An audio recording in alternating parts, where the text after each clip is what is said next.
Wisp Sports Radio, the voice of women in sport. This is episode 12 of the Siri Bek Show on Wisp Sports Radio, brought to you by Highlands Earache Drops. Have you been diagnosed with an earache by a physician? For natural relief due to earache pain, fever, irritability, and sleeplessness, try Highlands Homeopathic Earache Drops and Tablets. Highlands has been trusted for generations to provide safe, effective homeopathic medicines for all members of the family. There's no alcohol and no sting. You can get back to doing what you love. Go to highlands.com/ear-pain to find a retailer near you. That's highlands.com/ear-pain. Claims are based on traditional homeopathic practice, not accepted medical evidence. Not FDA evaluated. Read and follow label directions.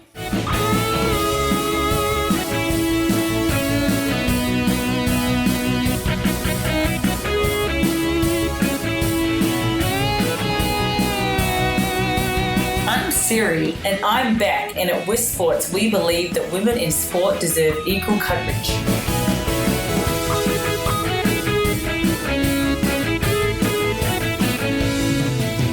So today, everybody, we have, in past episodes, we've gone through the race, the swim, the bike, and the run. And today, we're going to focus on post-race, your own debrief of how it went, your recovery, and your mindset.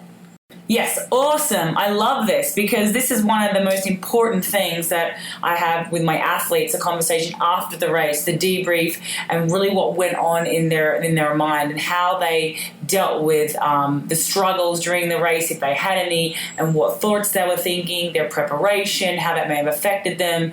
All different types of conditions, and not comparing times and looking at splits and things like that. Yeah, I love that. And we spoke about this before, Bek, where before every race, I have my athletes kind of write how they want to race this race from start to finish, how they want to feel the night before, how they want to feel the morning of, and everything they do to have their best race possible. And then what I like to do after the race is have them, preferably right after the race when they get home to their hotel room, write out exactly what happened from start to finish, how they felt the night before, how they felt that morning, how they felt throughout the race, and try and compare it to what they wrote down before the race to see how close they came to achieving the look of the race that they wanted to have. I love that, and I'm going to steal that because I've never really asked them to do that. I always do the post-race report, and it's quite funny sometimes because some guys write like a plethora, like a 5-page document, and others will just write, yeah, I felt good, I had this. So that's actually really awesome. But then again, the only thing that I would question would be, I know you can answer this, would be sometimes my age groupers will say, these are the splits I'm going to do. I want to swim this, bike this, run this, and they do not have any idea about the chorus, the conditions. They really can't control the uncontrollable. So that's where you have to sort of think, so they write down their goals, but are they time specific or just laser focus in every moment? This is what I'm going to do. I'm going to apply this. I'm going to remember the times in my training where I felt amazing. Like, how would you approach that? Well, first of all, awesome question. I'm so glad you asked it. For example, in my books that I used to write when I was racing, I'd be like, okay, it's the swim start and the gun goes off and I take off as fast as I possibly can. I get on a quicker swimmer's feet. I am absolutely relentless, strong, and confident, and I stay on those feet as long as I possibly can. And when I see the buoy, I accelerate into the buoy. I accelerate out. I relentlessly stay on those feet. So it's all more about how you're going to manage each moment of the race, but absolutely no times like I'm going to swim this time or bike this time or run this time, because the conditions, the courses, everything is different. And if you set a time goal like that and say, you know, you're in Kona and it's the windiest day they've ever had and it's 100 degrees and 97% humidity, and you've told yourself that you're going to run a 250, but on that day it's going to be like to run a 3-hour marathon will be like the best run on the day. So no time goals. You and I talk about that all the time, so I'm so happy that you asked that question.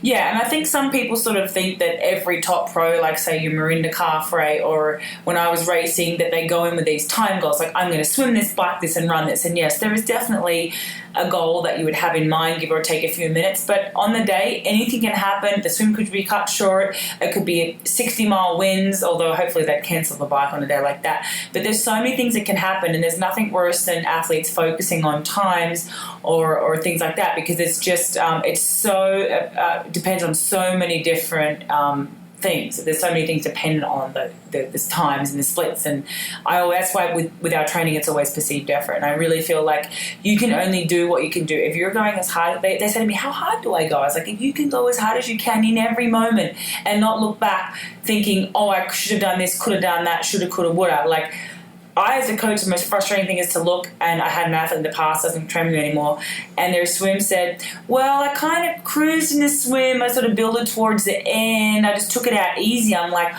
what were you thinking? Why in the world would you save it? Race day, guys, is about seeing where you're at. It's about celebrating all the hard work that you've done in your training and measuring yourself on the course. And yes, at the end of the day, you can look at your times compared to the top 1 or the top 3 or the top 10. But the biggest goal that I have with my athletes, and every single one of my athletes is told to race this way, is you want to compare yourself only to yourself and to past performances. I want you to go stronger, faster, more mentally tough than you've ever gone before. And if we do that, it's the ultimate victory on that day. And really, success is inevitable when that happens. I totally agree. And that's all I ask of my athletes. And thankfully, the culture we've developed here at Team Series Tri Club, they embody that. And I'm just so proud of that. And one of my athletes, Lindsay, who gave it absolutely everything, almost blacked out on the course, and then was disappointed in herself. And I said, Lindsay, you didn't stop. You didn't give up. You didn't quit. We don't breed quitters. And this is a victory in itself. Yeah, and that's absolutely right. So here's where this exercise works amazing. You sit down, you write the details, start to finish, exactly how you want to feel, what you want to be thinking, how you want to be executing, what your process is going to be. And then at the end of the day, when they compare that after the race, when they write very honestly about what they were thinking, how they were feeling, how they executed, how they manage the process, the closer that is to their ultimate vision that they had before the race, the greater the victory. No matter what their time is, no matter what the finish. That's the ultimate goal. But you just want to make sure you're touching on everything that matters. So I think you and I are two of the most, wouldn't even know if there's a word for this. Let's make it up. Manifestationable people. So we manifest. Manifestors? Manifestors. I'm just going to manifestationable. What we manifest is what happens in our lives. And I think that setting intention, like even for racing, it's so important. But your goals still, they have to be realistic. Like I've heard some crazy goals out there some of my athletes are giving me. And I'm like, whoa. But I also think, Siri, with visualization, I know you did this, and I learned this when I came to you. I was always told as an athlete, I went through the Institute of Sport, I was in the Australian junior team, moved in professionals, so we had like the best mentors and the best access to tools we could. And when we visualized, they never told us to visualize the imperfect race, like a flat tire, whatever. And I remember my first flat tire, I had not visualized this, and I lost it. I threw my wheel, and I hadn't visualized, well, what if that happens? Yeah. And it's going to happen. So I think one big thing you taught me was you've got to visualize what you would do in those circumstances if something went wrong, because there is never the perfect race. Maybe once in 100 of my races was a perfect race. Yeah, I don't even know that I ever had a perfect race, to be honest. But yeah, and that was the biggest, hardest lesson I think I've ever learned. It was at the Olympic trials in Sydney in the year 2000, and I had, for 365 days, visualized the absolute perfect race from start to finish every single night. So I arrive on the start line, the gun goes off, and within the first 2 minutes, I got hit in the face, dunked under the water, and I lost the front pack. And it was like, oh my God, that's not what I've been visualizing for the last year. And I absolutely panicked. I choked. And basically I was going as hard as I could, but not moving anywhere, just getting passed by everyone. And it was the most horrible moment. But what it taught me was one of the greatest lessons in my career, that you need to, yes, you want to visualize your perfect race, but at the same time, you need to visualize things going wrong and handling it with grace, with calmness, with calm, with efficiency, managing whatever it is, fixing your tire, or you drop your nutrition. So you see yourself going through the next aid station, grabbing nutrition and trying something different, and it's working out great. So you want to see things going wrong, but you managing it gracefully, efficiently, and with a real proactive attitude, and seeing yourself get through it and then say, okay, what can I do now to make this the best race possible? And that will prepare you for anything. You've got to be able to anticipate anything and everything in a race, because anything and everything can happen. So be prepared in your mind, and if you are, you will handle it so much better in reality. And I'm going to go completely off center here and just say, excuse my wife's voice. It sounds like a hotline. It's croaky. She won't let me bragging here, but I have bragging rights, because she actually got up and talked in front of 10,000 people a few days ago. And we played full out at UPW, Unleash the Power Within, Tony Robbins in Chicago. And I was more nervous than her. She got up there and I said to her, this is your gift. I know you were great at triathlon, but you truly have a gift here of touching lives. And it was amazing to hear. So she has a husky voice, and no, she hasn't been on, smoking on a hotline or smoking anything. Thanks, Becky. She lost her voice from just the hype that we have from jumping around and screaming and yes, I can, and yes. Yeah. So there you go. That's why you can't hear her that well. Thank you, Becky. And because she says that, I'd like to mention, don't ever underestimate the love and support of your loved ones. I mean, having Beck as my wife and having her love me like she does, she's the wind beneath my wings. Seriously, I know that sounds cheesy, but really think about how the people around you bring out the best in you, and think about how you can bring out the best in them, and appreciate that and acknowledge that and celebrate that every single day, because it's the most beautiful gift in the world. So thank you, Beck. And that brings me to family and your support team, because I think a lot of the time they get left out, and we haven't really talked about this, but Rinny wouldn't be where she was. I would never have been where I was in the sport without the support of an incredible team. And it does. It takes. What do they say? It takes a village. A village, and it's absolutely true. And I think sometimes people forget to appreciate that. And the thing is, it's a sport. It's not your life. And I think some people forget that, and they forget to enjoy the journey. And I certainly, the last few years, thankfully got to do that and got to do some awesome destination races. But I remember my last win was in Shepparton, and I was so nervous because I'd won 4 times and I wanted to win so badly the 5th time. And to take the pressure, I just thought to myself, I'm here with just my wife, almost in my hometown. I felt like a local there. And I thought, even if I don't win, I get to go home to my amazing Siri, and she'll be at the finish line and she'll be proud no matter what. And it just took all the pressure off. Oh. And I know since Rinny had her baby, I don't mean to bring her up all the time, but she's had her baby, I really feel like now she just realizes there's so much more to life than just having that pressure of having to win and do everything for your sponsors. Like, she just is in the moment, and she knows that little Izzy and Tio are going to be there at the finish line. I think I can see that in her when she's training and racing. There's just a calmness about her now. So don't forget your family, guys. Exactly. And really celebrate that, and think about when you are racing and training. Like, yes, there's the thought of, I need to get faster, I need to get stronger, I need to get fitter. But think about what kind of an example are you being for younger boys or younger girls? What kind of an inspiration are you being to people that see you taking on this incredible challenge that maybe you started and you knew nothing about the sport, but now you're giving it your all and you're making progress and you're loving it and you have more energy than you've ever had before. Think about the example you are. Think about the inspiration you are. Think about the impact you're having on all those around you. But that's why also it is so important to do it graciously and gratefully, and really appreciating those that are playing a role in your being able to take on this incredible goal that's fueling you every single day. And another thing would be the volunteers on course. Like, I remember when I was so unappreciative and I'd be just like, oh, God, I missed the water. And I'd scream at the volunteer. And then it was crazy until I found myself and actually found a love for myself and appreciation. I then would appreciate others more. And I was so rude on the race course the first few years of racing. And I realize now, like, those guys are there in the heat, in the sun, especially in places like Kona. They're not paid. They're standing there for 8 hours handing you selfish people water. Well, hopefully there's a more unselfish people than selfish, but thank them for the water. Like, you know how much a thank you puts a smile on someone's face. Like, I really still think that's another shout out to the volunteers if you're a volunteer. Yeah, volunteers, thank you. We got a little off track there. No, but we couldn't race without you, and it's so true because they are there just wanting to be a part of your journey and wanting to be able to help you on that day.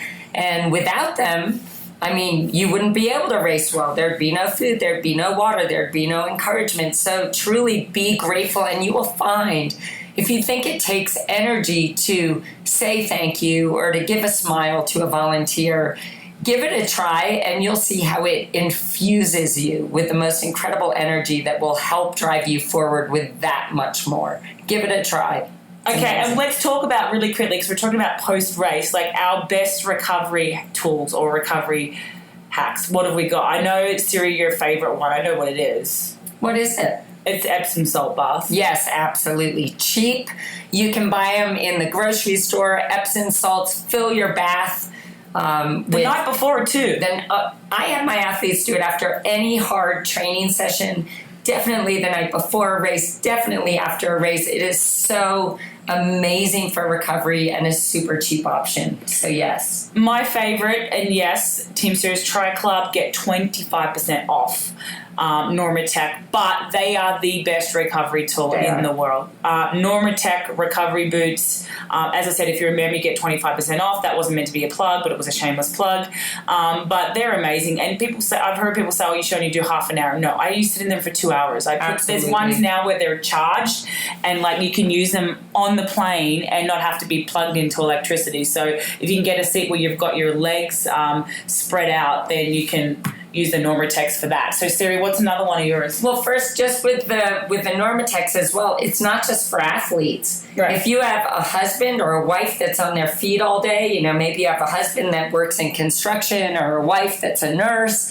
I mean, incredible tool for them as well. Tony Robbins used them and swears by them. So that's amazing. I personally, although this is getting maybe a little bit more difficult for people to do, but our rest bed, Beck, is like a godsend. I mean, think about how you get a custom fit for your bike so that you can get the ultimate power out of yourself, be comfortable, and ride your very best race. Well, the rest bed is custom fitting your bed to your body at all different times, whether it's after race where you're going to be sore, you're going to be tight, you're going to need different kind of firmness on your bed. It allows you to make those changes so you sleep so much better. So rest bed would be probably my number one. And the thing about the rest bed, I don't know if people understand this, people who study sleep patterns or whatever may know, but the most important start of your sleep, the most important thing about sleep is when you're in your deep sleep, you only can do it for 2 to 3, I think at the most, I don't want to get this wrong, but maybe 6 minutes at the most. You're in that deep sleep, you're reverse aging. So it's the only time you're reverse aging. And I think that's really important to be in that deep sleep as an athlete to recover better. So that's another one. Absolutely.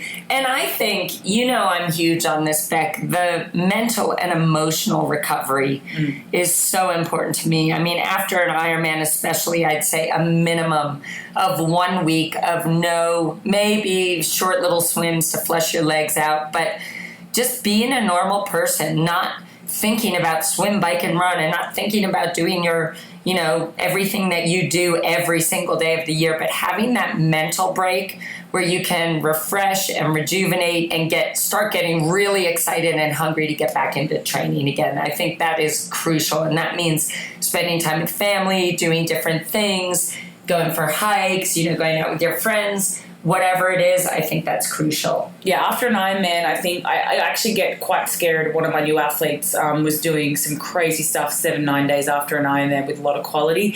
And you got to remember, guys, your heart is a muscle. It takes time to recover. Even if you're doing Ironman Boulder and you do it in 15 hours, it's bruised and it's got to have that recovery. And it can take up to 2 months depending on your fitness level. So I feel like I used to need, even after 3 weeks, I was still feeling it in both my legs and I could feel it in my heart. So you got to be so careful. And you hear about guys doing these crazy sessions 2 weeks after, and I know Troy came back and maybe started hammering a little too soon, and he was really struggling after Ironman Boulder, and it was a very hot race. It was a very hard day, and it's an Ironman. It doesn't matter how you try and slice it. An Ironman is an Ironman, and you're out there for a long time, and you've got to let your heart recover as well as your muscles. So I really don't give my guys, some of my guys don't get anything quality depending on what they got coming up for like 2 months after my age group guys, because of course they're working and they have families. They can't just lie in bed and rest all day. Yeah, and I think for any distance, I mean, depending on your level, even after a sprint or an Olympic distance, if you haven't done this before,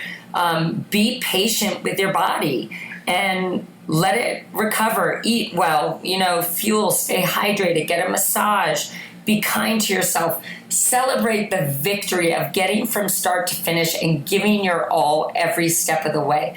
That is a massive victory. That is something to be proud of. That is a great inspiration for all those around you. So be patient. There is no secret formula. It's different for everyone because we're all so unique.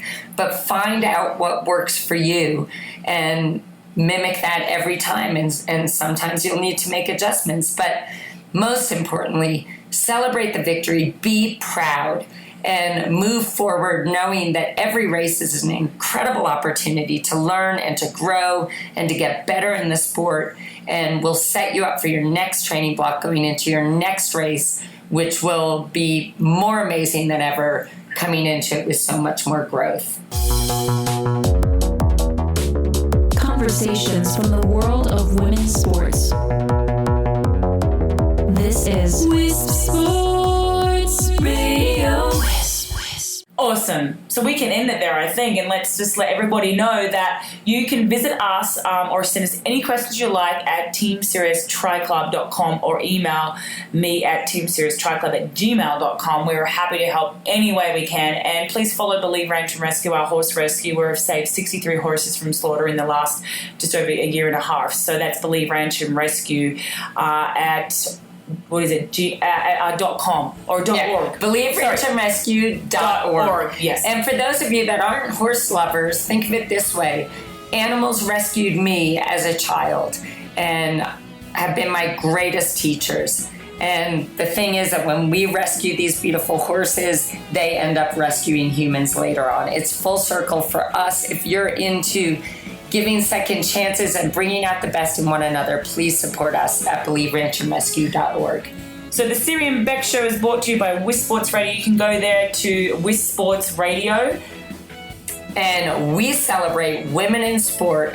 There are so many incredible women empowering other women. So be the best that you can be, dream big, and always be brave. And we're also brought to you by Highlands Earache Drops. You can visit them at highlands.com/ear pain. See you next week. Bye, everybody.